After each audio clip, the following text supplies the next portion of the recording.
उत्तराखंड के अंकिता भंडारी हत्याकांड ने देश भर में लोगों को झकझोर कर रख दिया है। जिसने भी इस सनसनीखेज मर्डर के बारे में सुना और पढ़ा वो चौंक गया। अंकिता हत्याकांड से जुड़े इस मामले में एक ऐसी बात सामने आई है जिसे सुनकर आप पहाड़ों की बेटी अंकिता के संघर्ष और सपनों का आसानी से अंदाजा लगा सकते हैं और शायद आपका मन इसे सुनकर दुखी भी हो सकता है।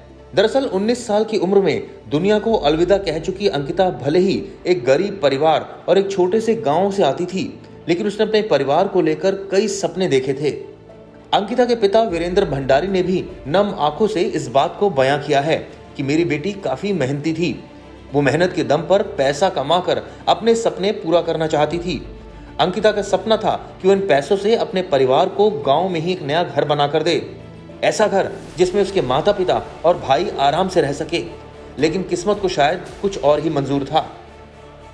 सर अभी हमने सामने पत्थर निकाल रखे हैं तो पूरे हमें पता कि पापा जी यहाँ पे ऐसा बनाएंगे, यहाँ पे ऐसा बनाएंगे। हमने कुछ पत्थर भी निकाले हैं जो कि आप गढ़वाली जानते हैं कि 5-6 चट्टे होंगे वहाँ पे इकट्ठे करके तुम्हारे हम दोनों ने ठंडियों में इकट्ठे किए। वो क्या सपना था अंकिता का? वो का बहुत बड़ा सपना था कि मैं एक अच्छे उसमें लगूँ, मैं अपने माँ बाप को पैसे इकट्ठे कर दूँ तो रोशन करो, अपने माँ बाप को नाम रोशन करो। अंकिता हत्याकांड को 10 दिन होने वाले हैं, लेकिन अब तक उसका परिवार इससे उभर नहीं पाया है।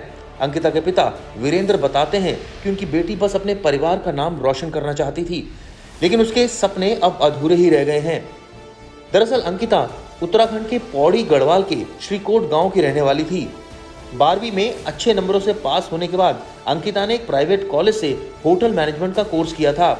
बीजेपी नेता के प्राइवेट रिजॉर्ट में उसकी पहली नौकरी थी, जो बदकिस्मती से उसकी आखिरी नौकरी भी बन गई। पूरे मामले पर गौर किया जाए तो आपको बता दें कि पौड़ी गढ़वाल जिले के यमकेश्वर विधानसभा में अंकिता एक रिजॉर्ट में बतौर रिसेप्शनिस्ट काम कर रही थी। अंकिता बीते 18-19 सितंबर से गायब थी, जिसके बाद शनिवार यानी 24 सितंबर की सुबह पुलिस को अंकिता की डेड बॉडी पावर हाउस के पास से मिली थी। इस हत्याकांड में आरोपी रिजॉर्ट के मालिक पुलकित आर्य, मैनेजर सौरभ भास्कर और असिस्टेंट मैनेजर अंकित गुप्ता को पुलिस पहले ही गिरफ्तार कर चुकी है।